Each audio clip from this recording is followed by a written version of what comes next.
ഓം ശാന്തി. ഇന്ന് ഒരു കൊച്ചു ഉദാഹരണം നിങ്ങൾക്ക് ഞാൻ പറഞ്ഞു തരാൻ ആഗ്രഹിക്കുകയാണ്. കാരണം ഒരുപാട് പേര് ഇന്നത്തെ കലിയുഗത്തിൻ്റെ ഉള്ളിൽ ഞാൻ ഉഷാദീദിയുടെ ഒരു ക്ലാസ് കേട്ടത് ഓർത്ത് പോവുകയാണ്. നമ്മുടെ ബ്രഹ്മകുമാരീസിലെ ഒരു സീനിയർ ടീച്ചറാണ്. മഹാഭാരതത്തെക്കുറിച്ച് ക്ലാസ് എടുക്കുമ്പോൾ ആ മഹാഭാരതത്തിൽ പറഞ്ഞൊരു പോയിൻ്റ് ഉഷാദീദി അന്ന് ക്ലാസ്സിൽ പറഞ്ഞിട്ടുണ്ടായിരുന്നു. ആ പോയിൻ്റാണ് ഓരോ വീട്ടിലും മഹാഭാരതം നടക്കുന്ന സമയം എന്ന്. തീർച്ചയായിട്ടും ഇന്ന് എല്ലാ വീട്ടിലല്ലെങ്കിലും ഒരു 95% വീടുകളിലും മഹാഭാരതങ്ങൾ അരങ്ങേറുന്നതായിരിക്കുന്ന ഒരു കാലഘട്ടത്തിലൂടെയാണ് നമ്മളിപ്പോൾ പോയിക്കൊണ്ടിരിക്കുന്നത്. അതുകൊണ്ട് തന്നെ അത്തരത്തിലായിട്ടുള്ള വഴക്ക്, ഒന്നുകിൽ ഭാര്യയിൽ അവിശ്വാസം അല്ലെങ്കിൽ ഭർത്താവിൽ അവിശ്വാസം. കുറേ ആളുകളായി എൻ്റെ അടുത്ത് വന്ന് ചോദിക്കുന്നു, സിസ്റ്റർ ആരാ നമ്മുടെ മക്കളായി വരുന്നത് എന്നുള്ളതിനെക്കുറിച്ച് വീഡിയോ ഇട്ടു.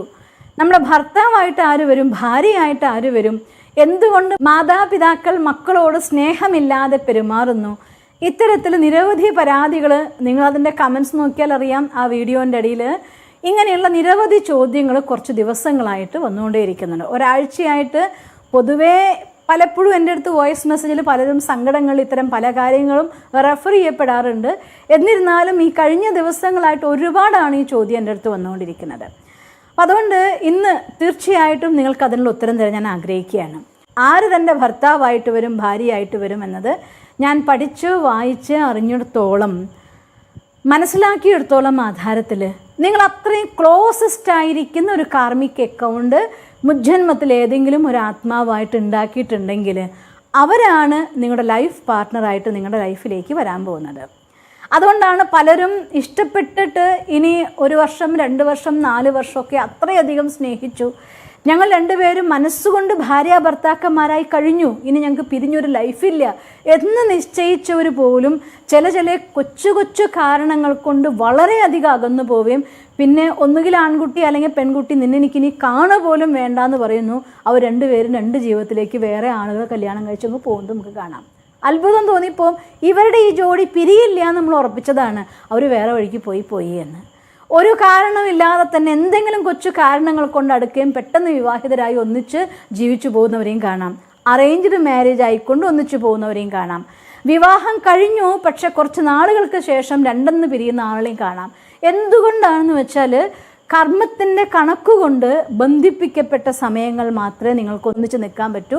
അങ്ങനെ ബന്ധിപ്പിക്കാത്തവർ തമ്മിൽ ഒന്നിക്കാനും പോകുന്നില്ല. സഞ്ചിത കർമ്മം കൊണ്ട് വിവാഹം എന്ന് ഞാൻ ക്രിസ്ത്യാനിറ്റിയിലാന്ന് ഓർമ്മിക്കുന്നു. സ്വർഗത്തിൽ വിവാഹം നിശ്ചയിക്കുന്നു, ഭൂമിയിൽ നടക്കുന്നു എന്നൊക്കെ ഞാൻ വായിച്ചിട്ടുണ്ട്. എന്നുവെച്ചാൽ അർത്ഥം വേറൊരു ലോകത്ത് നടക്കണമെന്നല്ല, നിങ്ങളുടെ മുജ്ജന്മത്തിലെ കർമ്മം കൊണ്ട് നിശ്ചയിച്ചവരാണ് പതിയായിട്ടും പത്നിയായിട്ടും പുത്രനായിട്ടും പുത്രിയായിട്ടും നിങ്ങളുടെ ഫ്രണ്ടായിട്ടും പാർട്ട്ണറായിട്ടും എല്ലാം വന്ന് ചേരുന്നുണ്ടെങ്കിൽ അതിൽ യാതൊരു സംശയവുമില്ല, അത് നമ്മൾ കൊടുത്തു വെച്ച കർമ്മം നമ്മുടെ അടുത്ത് വന്ന് ചേരുന്നതാണ്. അപ്പോൾ ചിലർ ചോദിച്ചു എൻ്റെ അടുത്ത്, എന്ത് ആധാരത്തിലാണ് സിസ്റ്റർ പറയുന്നത്? അല്ലെങ്കിൽ ഒരിക്കലും ഇത്രയും ക്ലോസ് ആയിട്ടുള്ള ഒരു 100 കണക്കിന് എക്സാമ്പിൾസ് നിങ്ങൾക്ക് കാണാം. ഒരിക്കലും ഇവർ തമ്മിൽ പിരിയില്ല എന്ന് വിചാരിച്ച ഭാര്യ ഭർത്താക്കന്മാർ എങ്ങനെ അവരിങ്ങനെയായി പോയി എന്ന് പറയും. എന്തുകൊണ്ടാണെന്ന് വെച്ചാൽ കർമ്മം കൊണ്ട് അകലേണ്ട സമയമായി കഴിഞ്ഞാൽ ഓട്ടോമാറ്റിക്കലി എന്തെങ്കിലും കാരണം ഉണ്ടാവും, അതങ്ങ് വിട്ടുപോകും. ചില നല്ല ഫ്രണ്ട്സ്, ജീവിതകാലം മുഴുവൻ നമ്മൾ ഫ്രണ്ട്സ് ആയിരിക്കുന്നു പ്രതിജ്ഞ ചെയ്തവർ, ഒരു കൊച്ചു കാര്യത്തിൻ്റെ പേരിൽ റബ്ബർ ബാൻഡ് വലിച്ചു വിട്ടാൽ തെറിച്ചുപോയി പിന്നെ നമ്മൾ കാണുകൂടിയില്ലല്ലോ, അതുപോലെ സദാകാലത്തേക്ക് അകന്നു പോകുന്നവരെ ഇങ്ങനെ നിരവധി റിലേഷൻസ് എൻ്റെ മുന്നിൽ എക്സാമ്പിളായിട്ട് വന്നുകൊണ്ടിരിക്കുന്നുണ്ട്, വരാറുണ്ട്. ഓപ്പണായിട്ട് പറയാൻ നമുക്ക് മറ്റൊന്നും വേണ്ട, നമ്മുടെ ജീവിതം തന്നെയാണ് ഇതിൻ്റെ ഏറ്റവും ഉത്തമ ഉദാഹരണം. നമ്മുടെ മുജ്ജന്മകൃത കർമ്മം കൊണ്ട് സംഭവിച്ചു പോയതാണ് നമ്മുടെ ജീവിതത്തിൽ റിലേഷൻസ്. അത് ഒരു പക്ഷേ നിങ്ങൾ ആഗ്രഹിച്ചില്ലെങ്കിലും ആ നാട്ടിലേക്ക് നിങ്ങൾ വലിക്കപ്പെടും. അവിടെ വെച്ചായിരിക്കും എന്തെങ്കിലും കാര്യം നടക്കുക, അവിടെ വെച്ച് ആ രീതിയിൽ കാണേണ്ടതാണ് നിങ്ങളുടെ കർമ്മമെങ്കിൽ. അതുകൊണ്ട് കർമ്മക്കണക്ക് കൊണ്ട് ഉണ്ടാക്കപ്പെട്ടു പോകുന്നതാണ് നമ്മുടെ ബന്ധങ്ങൾ എന്നത്. അതുകൊണ്ട് ബന്ധങ്ങളിലേക്ക് നമ്മൾ ഭാര്യ ഭർത്താക്കന്മാരായി അല്ലെങ്കിൽ മക്കളും അച്ഛനും അമ്മയായി ഫ്രണ്ട്സായി ഇങ്ങനെ ഏതെങ്കിലും രീതിയിൽ മാറ്റാൻ പറ്റാത്ത റിലേഷൻ, ഫോർ എക്സാമ്പിൾ ഫ്രണ്ട്സാണെന്ന് വിചാരിക്കുക. ഫ്രണ്ട്സ് ആണെങ്കിൽ നമ്മളിനി ഫ്രണ്ട്ഷിപ്പ് ഇല്ല എന്ന് നിശ്ചയിച്ചത് അവസാനിപ്പിക്കാൻ പറ്റും നിങ്ങൾക്ക്. പക്ഷേ ഒരമ്മയെ സംബന്ധിച്ചിടത്തോളം മക്കളും അമ്മയും തമ്മിലുള്ള ബന്ധം, അച്ഛനും മക്കളും തമ്മിലുള്ള ബന്ധം, നീ എൻ്റെ മോനല്ല എന്ന് പറഞ്ഞതുകൊണ്ടും രണ്ടാളും രണ്ടായി താമസിക്കാൻ തുടങ്ങിയതുകൊണ്ടും ഒരിക്കലും മാറ്റാൻ പറ്റില്ല നമുക്ക് ആ ബന്ധം. അതിൻ്റെ കണക്കുകൾ നമ്മൾ കൊടുത്തിട്ടില്ലെങ്കിൽ തീർച്ചയായിട്ടും നമുക്ക് ജന്മജന്മാന്തരത്തേക്ക് അതിൻ്റെ കാർമിക് അക്കൗണ്ട് എഗെയിൻ അനുഭവിക്കാൻ കിടക്കേണ്ടി വരും. ചില ഭാര്യാഭർത്താക്കന്മാരായി ജീവിക്കാൻ തുടങ്ങിക്കഴിഞ്ഞാൽ ആ കാർമിക് അക്കൗണ്ടിൽ വളരെ ക്ലോസ് ആയിട്ട് മുന്നേറുമ്പോൾ അതിൽ പതി പത്നിമാരുടെ റിലേഷൻ്റെ ഉള്ളിൽ ചതി എന്നതൊരു സാധനം ഉണ്ടെങ്കിൽ എന്തിനാ പറഞ്ഞത് നിങ്ങൾക്ക് മനസ്സിലാവുന്നുണ്ടാവും. ഭർത്താവ് ഇരിക്കെ വേറൊരു പുരുഷനെ ഭർത്താവായി സ്വീകരിച്ചാൽ, ഭാര്യ ഇരിക്കെ വേറൊരു സ്ത്രീയെ തൻ്റെ ഭാര്യയായി സ്വീകരിക്കുന്നവർ ഈ കലിയുഗത്തിൽ ഇതിനൊന്നും യാതൊരു വിലയുമില്ല എന്നുള്ള പോലെ എൻ്റെ അടുത്ത് ഫോൺ ചെയ്തുകൊണ്ട് അത്തരം റിലേഷൻസിന് സപ്പോർട്ടാക്കാൻ വേണ്ടി അവരെൻ്റെ അടുത്തെത്താൻ വേണ്ടി ഞാൻ എന്ത് ചെയ്യണം, എങ്ങനെ ചെയ്യണം എന്നൊക്കെ, അയ്യോ എനിക്ക് ആ മെസ്സേജസ് കേൾക്കും എൻ്റെ ചെവി പുണ്ണാവുന്ന പോലെ തോന്നാറുണ്ട്. ഞാൻ ഓപ്പണായി പറയാറുണ്ട് അവരുടെ അടുത്ത്, അധാർമികമായിട്ടൊരു കാര്യത്തിന് വേണ്ടി ഒരു സങ്കല്പം കൊണ്ടെങ്കിലും എൻ്റെ സപ്പോർട്ട് കിട്ടും നിങ്ങൾ വിചാരിക്കരുത്. കാരണം അത്തരത്തിൽ വേറൊരു കുടുംബത്തെ തകർക്കുന്നവർ ജ്ഞാനപ്പാനെ ഓർമ്മിക്കുക. 4 ചത്തുടൻ ഓരിയായിരുന്നു എന്ന് പറയാറുണ്ട്. അതായത് സ്ത്രീ ജന്മം എന്ന് പറയുന്നത് സ്നേഹം കൊണ്ടും കെയറിങ് കൊണ്ടും മറ്റൊരാളോട് പെരുമാറ്റം കൊണ്ട് പുരുഷന്മാരെക്കാൾ പല മടങ്ങ് മറ്റുള്ളവർക്ക് ആ ഒരു കരുതലും സ്നേഹവും കൊടുക്കാൻ കഴിവുള്ള ജന്മം തന്നെയാണ് സ്ത്രീകൾ. പക്ഷെ ആ ഒരു കഴിവിനെ ഉപയോഗിച്ചിട്ട് വേറൊരു ഭാര്യയുടെ ഭർത്താവിന് തട്ടിയെടുക്കുമ്പോൾ, വേറൊരു കുട്ടിയുടെ അച്ഛന് തട്ടിയെടുക്കുമ്പോൾ, ഞാൻ വായിച്ചറിഞ്ഞ അറിവനുസരിച്ച് 12 ജന്മങ്ങളിലേക്ക് നിങ്ങൾക്ക് ഭർത്താക്കന്മാർ നഷ്ടപ്പെടും, അല്ലെങ്കിൽ ഭാര്യ നഷ്ടപ്പെടും, നിങ്ങളുടെ മക്കൾ നിങ്ങളെ വഞ്ചിക്കും. റിലേഷൻഷിപ്പ് ഒന്നല്ല, എല്ലാ ഭാഗത്തുനിന്നും. ഞാൻ എൻ്റെ ലൈഫിൽ കുട്ടിക്കാലം തൊട്ട് എൻ്റെ വീട്ടുകാർക്ക് വേണ്ടി ചെയ്തു, അവരും എന്നെ ചതിച്ചു, എൻ്റെ എല്ലാം തട്ടിയെടുത്ത് തന്നെ ഒഴിവാക്കി. എൻ്റെ ഭർത്താവിൻ്റെ ഫാമിലിക്ക് വേണ്ടി ശ്രമിച്ചു, അവരും എന്നെ ഒറ്റപ്പെടുത്തി ഉപദ്രവിക്കുന്നു. എൻ്റെ മക്കൾക്ക് വേണ്ടി ജീവിതം മുഴുവൻ സമർപ്പിച്ചു, അവർക്ക് ഇപ്പം എന്നോട് വെറുപ്പാണ്. ഈ രീതിയിലൊക്കെ കരയുന്ന എത്രയോ ആളുകളെ നിങ്ങൾക്ക് ഈ ലോകത്ത് കാണാം. അത് മറ്റൊന്നിൻ്റെയും കണക്കല്ല. വേറൊരു ഭാര്യയുടെ ഭർത്താവിനെ തട്ടിയെടുക്കുമ്പോൾ, വേറൊരു കുഞ്ഞിൻ്റെ അച്ഛനെ തട്ടിയെടുക്കുമ്പോഴൊക്കെ ഉള്ളതാണ്. ഇത് വളരെ ഡേഞ്ചറസ് ആയിരിക്കുന്ന കാർമിക് അക്കൗണ്ടാണ്. ഒരിക്കലും ഈസി വേലെടുക്കേണ്ട സാധനമല്ല. ഇത് വളരെ സില്ലി ആയിട്ടുള്ള ഫാക്ടറല്ല. വഞ്ചന എന്നത് റിലേഷൻഷിപ്പിൻ്റെ ഉള്ളിലാണെങ്കിൽ അത് നിങ്ങളെ തുടർന്ന് നിരന്തരം നിങ്ങളുടെ ജീവിതം, നിങ്ങൾക്ക് മടുത്തിട്ട് ഈ ജീവിതം അവസാനിപ്പിച്ചാലോ എന്ന് തോന്നുന്ന രീതിയിൽ പല ജന്മങ്ങളെടുക്കാൻ വിധം നിങ്ങളെ ബന്ധിതരാക്കുന്നതായിരിക്കുന്ന കാര്യമാണ് അത്തരം ബന്ധങ്ങളിലെ ചതി എന്ന് പറയുന്നത്. ഇത്തരത്തിൽ പല റിലേഷൻസും കാർമിക് അക്കൗണ്ട്സ് തീർച്ചയായിട്ടും ഉണ്ടാവും. അപ്പോൾ എന്നോട് ചോദിക്കും പലരും, അങ്ങനെ ഞാൻ പറഞ്ഞപ്പോൾ ഞാൻ അവരുമായിട്ടൊരു കർമ്മബന്ധം ഉണ്ടായതുകൊണ്ടല്ലേ അവരെ ഞാൻ കണ്ടത്, അവരോട് എനിക്കിഷ്ടം വന്നത്. മുജ്ജന്മത്തിലൊരു ബന്ധം ഇല്ലായിരുന്നുവെങ്കിൽ ഞാനും അവർ തമ്മിൽ അടുപ്പം വരില്ലല്ലോ. തീർച്ചയായിട്ടും ഉണ്ടായിട്ടുണ്ടാവും. പക്ഷേ ഒരു കാര്യം ഉറപ്പാണ്, ഈ ജന്മത്തിലെ ഒരു തെറ്റുകൊണ്ട് കഴിഞ്ഞ ജന്മത്തിലെ തെറ്റിനെ നിങ്ങൾക്ക് മാറ്റാൻ പറ്റില്ല. കഴിഞ്ഞ ജന്മം അവർക്ക് കൊടുക്കാതായ പോയ സ്നേഹം ഈ ജന്മത്തിൽ ഈ രീതിയിൽ നിങ്ങൾ കൊടുക്കാൻ പോയാൽ നിങ്ങൾ എല്ലാ ജന്മവും ഇത് ഇത്തരത്തിൽ അനുഭവിക്കേണ്ടതായിട്ട് വരും. It's A pure truth. അതുകൊണ്ട് നമ്മുടെ ലൈഫിൽ മറ്റുള്ളവരെ ചതിക്കും മുന്നേ നമ്മൾ ഓർക്കേണ്ട ഒരു കാര്യമുണ്ട്. ഇത് എൻ്റെ ലൈഫിൽ എത്ര ജന്മത്തേക്ക് ഞാൻ ബുക്ക് ചെയ്ത് വെക്കണം എന്ന് സ്വയം ചോദിച്ചിട്ട് വേണം ചെയ്യാമെന്ന് മാത്രം.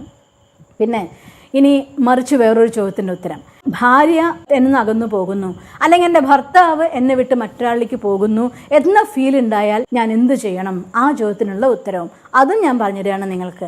എൻ്റെ ഭർത്താവിൻ്റെ കയ്യിൽ നിന്ന് അല്ലെങ്കിൽ ഭാര്യയുടെ കയ്യിൽ നിന്ന് ഇങ്ങനെ മോശമായിരിക്കുന്ന വേറൊരു സെക്കൻഡ് റിലേഷനിലേക്ക് അവർ പോകുന്നു എന്ന് കണ്ടാൽ ഉടനെ തന്നെ എല്ലാ ഭാര്യമാരും ഭർത്താക്കന്മാരും ചെയ്യുന്നൊരു പണി, ഉടനെ അതിനെ ചോദ്യം ചെയ്ത് അവരായിട്ട് വഴക്കുണ്ടാക്കി, ബഹളുണ്ടാക്കി, പ്രശ്നം ഉണ്ടാക്കി, കരഞ്ഞ് ആ നിമിഷം ഒന്നുകിൽ രണ്ടായി പോവും, അല്ലെങ്കിൽ തമ്മിൽ തല്ലി അവരെ കുറ്റപ്പെടുത്തി പഴിച്ചും കൊണ്ട് ജീവിക്കും. അതാണ് നമ്മൾ അതിന് പറ്റുന്ന തെറ്റും. ഒരാൾക്ക് ഒരു രോഗം വന്നു എന്ന് കണ്ടു കഴിഞ്ഞാൽ ആ രോഗിക്ക് മരുന്നും പരിചരണവും കൊടുക്കുന്ന പോലെ നമ്മളിൽ നിന്നൊരു ബന്ധം അകന്നു പോകുന്നു എന്ന് തോന്നിക്കഴിഞ്ഞാൽ അവർക്ക് എക്സ്ട്രാ ലവ് ആൻഡ് കെയർ കൊടുത്തുകൊണ്ട് ഹൃദയത്തിൽ നിന്ന് ആത്മാർത്ഥമായിട്ടുള്ള ശുഭഭാവനയിലൂടെ, പ്രാർത്ഥനയുടെ ശക്തിയിലൂടെ, വൈബ്രേഷൻസിൻ്റെ ദാനത്തിലൂടെ അവരെ നിങ്ങൾ നിരന്തരമായിട്ട് നിങ്ങൾ ആ ഒരു കാര്യത്തിന് കൊടുത്തുകൊണ്ടിരിക്കണം.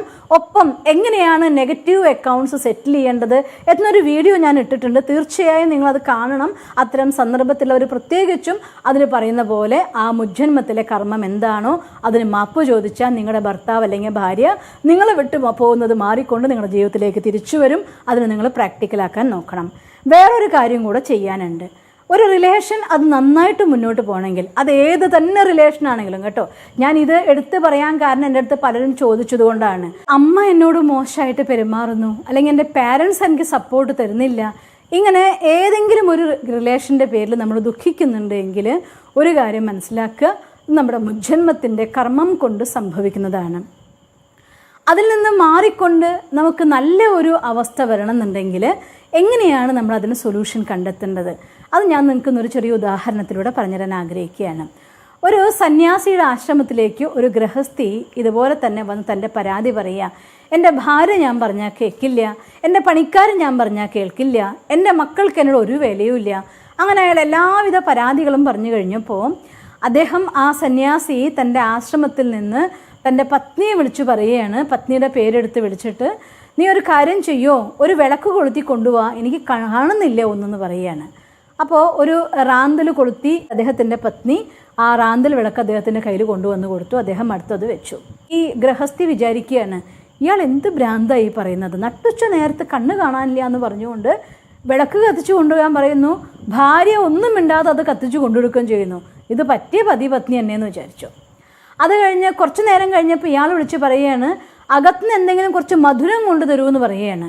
അപ്പോൾ വൈഫ് കുറച്ച് ഉപ്പുള്ളതായിരിക്കുന്ന പലഹാരങ്ങൾ കഴിക്കാൻ വേണ്ടി കൊണ്ടുകൊടുത്തു. അത് വെച്ചപ്പോൾ ഇയാൾ പിന്നെയും ആകെ അമ്പരന്ന് പോയി. മധുരം ചോദിച്ചപ്പോൾ ഉപ്പ് കൊണ്ടെടുത്ത് ഇയാളും ഒന്നും മിണ്ടുന്നില്ല. നിങ്ങളുടെ പ്രശ്നം എന്നേക്കാൾ ഗുരുതരാൻ തോന്നുന്നുണ്ട്, അതുകൊണ്ട് നിങ്ങളോട് ഞാൻ സംസാരിക്കാനില്ല എന്ന് പറഞ്ഞുകൊണ്ട് ഇയാൾ അവിടെ നിന്നിട്ട് പോവുകയാണ്. അപ്പോൾ ഇത് തന്നെ എനിക്ക് നിനക്ക് തരാനുള്ള മെസ്സേജും. എൻ്റെ വൈഫ് ഒരു ചോദ്യം കൂടാതെ ഞാനൊന്ന് വിളക്ക് കൊളുത്തി കൊണ്ടുവരാൻ പറഞ്ഞപ്പോൾ കൊണ്ടുവന്ന് തന്നു. ഭാര്യ എന്നെ അനുസരിച്ചു. എന്തെങ്കിലും എനിക്ക് പറയാനുള്ള കാര്യം ഉണ്ടാവും എന്ന് അവൾ വിചാരിച്ചു. ഞാൻ അവളുടെ അടുത്ത് മധുരം ചോദിച്ചപ്പോൾ അവൾ ഉപ്പ് കൊണ്ടു തന്നു. അപ്പോൾ അകത്ത് മധുരത്തിൻ്റെ സ്വീറ്റ്സ് ഒന്നും ഉണ്ടായിരിക്കില്ല, അതുകൊണ്ടായിരിക്കണം ഉപ്പ് കൊണ്ടു തന്നത്. ഞാൻ അവരെയും സ്വീകരിച്ചു. ഇങ്ങനെ ഓരോരുത്തരും അന്യോന്യം സ്വീകരിക്കാൻ നിങ്ങൾക്ക് സാധിച്ചാൽ നിങ്ങൾക്ക് നിങ്ങളുടെ വീട്ടിലെ പ്രശ്നങ്ങൾ അവസാനിച്ചു. ഒരാളുടെ അടുത്ത് നമ്മൾ നമ്മുടെ ഇച്ഛ നടത്തിത്തരണം എന്ന് ആജ്ഞാപിക്കുമ്പോൾ ഒരു കാര്യം നമ്മൾ മറക്കുകയാണ്, ഞാൻ ഈ ലോകത്തിൻ്റെ MD അല്ല, അവരാണ്, ഞാനാണ്. എനിക്കെൻ്റെ സങ്കല്പമുണ്ട്, എൻ്റെ ഇഷ്ടമുണ്ട്, എൻ്റെ അനിഷ്ടമുണ്ട്, എല്ലാതും ഉണ്ട്. അവർക്ക് അവരുടെ ഇഷ്ടമുണ്ട്, അവരുടെ അനിഷ്ടമുണ്ട്, അവരുടെ കാര്യങ്ങളുണ്ട്. അതുകൊണ്ട് ഒരിക്കലും നമ്മുടെ ഇച്ഛകളെ, നമ്മുടെ ആഗ്രഹങ്ങളെ മറ്റുള്ളവരെ മേൽ അടിച്ചേൽപ്പിക്കരുത്. മറിച്ച് അവരെന്താണോ അതിനെ മനസ്സിലാക്കാൻ വേണ്ടി ശ്രമിക്കുക. പോസിറ്റീവായിരിക്കുന്ന വൈബ്രേഷൻ കൊടുത്തുകൊണ്ടേയിരിക്കുക. എന്നാൽ തീർച്ചയായിട്ടും വീട്ടിലെ ബഹളങ്ങളും കലഹങ്ങളും ഇല്ലാതാക്കാൻ നിങ്ങൾക്ക് സാധിക്കും. കുറച്ച് പ്രയാസം ഉണ്ടാവും ചെയ്യാൻ, പക്ഷേ നമ്മൾ പറയാറില്ലേ, കുറച്ചധികം കാലം എടുത്ത് പഴുത്ത് വരുമ്പോൾ ആ പഴത്തിന് നിറച്ച് മാധുര്യം കൂടും. അതുപോലെ നമ്മുടെ ജീവിതത്തിൽ ഇത്തരം സന്ദർഭങ്ങളിലൂടെ കടന്നു പോകുമ്പോൾ ക്ഷമയോടെ നിങ്ങൾക്കതിനെ അതിജീവിക്കാൻ സാധിക്കുമെങ്കിൽ നിങ്ങളുടെ ജീവിതവും മാധുര്യം നിറഞ്ഞതാവും. നിങ്ങൾക്കങ്ങനെ സാധിക്കട്ടെ എന്ന് ഞാൻ ഈശ്വരനോട് പ്രാർത്ഥിക്കുന്നു. ഓം ശാന്തി. ദിവസം തോറും ജീവിത വിജയങ്ങൾക്ക് വെളിച്ചം വീശുന്ന പുത്തൻ വീഡിയോകൾക്കായി ഞങ്ങളുടെ യൂട്യൂബ് ചാനൽ സബ്സ്ക്രൈബ് ചെയ്യൂ. നോട്ടിഫിക്കേഷൻ ലഭിക്കുന്നതിനായി ബെൽ ഐക്കൺ ക്ലിക്ക് ചെയ്യൂ. ഒപ്പം ഞങ്ങളുടെ ഫേസ്ബുക്ക്, ട്വിറ്റർ, ഇൻസ്റ്റാഗ്രാം പേജുകൾ ഫോളോ ചെയ്യൂ. നന്ദി.